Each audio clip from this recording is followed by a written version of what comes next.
Hello అండి. ఇవాల్టి వీడియోలో అయితే నేను దాదిరాకు తాలింపునైతే ఎలా ప్రిపేర్ చేస్తారో చూపిస్తానండి. ఇదైతే మనకి కొండలలో మాత్రమే దొరుకుతుందండి, అడవిలో అలాగా. ఇవైతే అమ్మ పంపించింది, నీట్గా చేసి పంపించిందండి, పుల్లలు అవేం లేకుండా. అందుకని నేను పుల్లలు కూడా ఏర్పంచట్లేదు, ఇందులో ఏం లేవు కాబట్టి డైరెక్ట్గా మనకైతే ఎంత ఆకు కావాలో అంత ఆకు తీసేసుకొని వాటర్లో నానబెట్టుకోవాలండి ఒక 30 మినిట్స్ పాటు.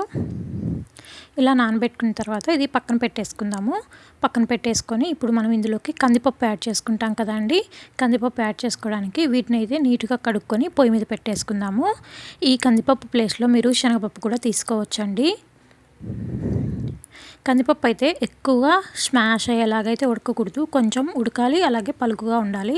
అలా ఉడికించుకుంటేనే ఈ తాలింపుకు బాగుంటుందండి.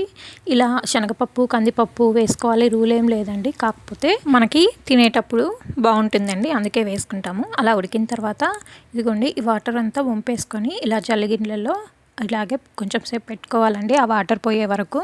ఇప్పుడు మనం ఆకు తీసుకున్నాం కదా, ముందు నానబెట్టుకున్నాం కదా, ఆకుని బాగా నీట్గా కడుక్కొని ఇలా ఒక ప్లేట్లో పెట్టేసుకొని ఆ నీళ్ళు పడేసేయాలండి. ఇప్పుడు ఇందులో ఏమైనా చెత్త చెదారం ఉన్నా కూడా, అంటే ఏమైనా పుల్లలు అలా ఉన్నా కూడా అడుగు వచ్చేస్తాయన్నమాట మనం నానబెట్టుకునే వాటర్లోనే. ఇలా పక్కకు తీసుకునే దాంట్లో ఒక గిన్నె, అంటే మనం ఏదైతే ఉడకబెట్టుకుంటాం అనుకుంటామో ఆ చెరవలోకి ఆకు అలాగే వాటరు, కొంచెం ఆకులోకి సరిపడా ఉప్పు వేసి వీటన్నిటిని మెత్తగా బాగా ఉడికినివ్వాలండి. ఈ ఆకంతటిని, ఈ ఆకంతా ఉడికేంత వరకు అయితే మనం ఇలాగ ఉంచేసుకోవాలన్నమాట. ఇలా మూత పెట్టేసి ఒకసారి మధ్యలో కలబెట్టేసి ఇంకా మళ్ళీ ఉడికేంత వరకు అయితే దీన్ని ఉంచాలి. ఆకు బాగా మనం మామూలుగా నార్మల్గానే ఆకు ఉడికితే తెలుస్తుంది కదా అండి, మెత్తగా మనం తింటుంటే తెలుస్తుంది కదా, అలా అయితే ఉడికించుకోవాలన్నమాట ఆకుని. ఇలా ఉడికిన తర్వాత ఇదిగోండి జల్లిగంట తీసుకొని ఆ వాటర్ కూడా అందులోకి వడగట్టేసుకోవాలన్నమాట. ఈ వాటర్ వల్ల అయితే మనకి చిన్నపిల్లలు అంటే కొద్దిగా తాగాలండి, తాగితే కడుపులో నురుపురులు ఉంటాయి కదండి, అవి పోతాయన్నమాట. చిన్నపిల్లలే కదండి, పెద్ద పిల్లలు కూడా ఇవి తాగొచ్చు వాటరు. ఈ ఆకు ఇంకా చల్లారేంత వరకు అలా పక్కన వదిలేసాం కదండి. వన్స్ ఇది చల్లారిన తర్వాత కొంచెం చేతిలోకి తీసుకొని ఇందులో వాటర్ అంతా ఇలా ఒత్తేసుకోవాలండి. మొత్తం ఒత్తేసుకొని ఒక ప్లేట్లో ఈ ఆకుని అనేది ఇట్లా పెట్టుకోవాలన్నమాట. ఇలా మొత్తం అంతా వాటర్ లేకుండా ఒత్తేసుకున్న తర్వాత ఆకులు ఉంటాయి కదా అండి ప్లేట్లో పెట్టుకున్నవి, ఇలా ముద్దలు ముద్దలుగా ఉంటాయి కాబట్టి వీటన్నిటిని పొడి పొడిగా చేసుకోవాలి మనం.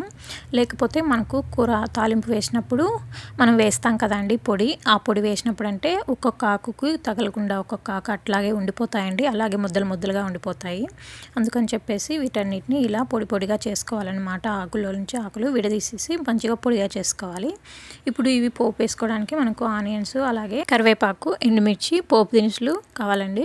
ఇప్పుడు ఎందులో అయితే మనం తాలింపు వేస్తామో అందులో కొద్దిగా ఆయిల్ వేసుకొని, ఇందులో ఆయిల్ కాగిన తర్వాత ఇలా పోపు దినుసులు వేసుకొని ఆవాలు చిటపట అన్న తర్వాత ఈ ఆనియన్స్ అనేది వేసుకొని బాగా బ్రౌనీ కలర్ వచ్చేదాకా వేపుకొని తర్వాత మనం ఎండుమిర్చి అలాగే కరివేపాకు వేసుకొని బాగా వేపుకోవాలండి.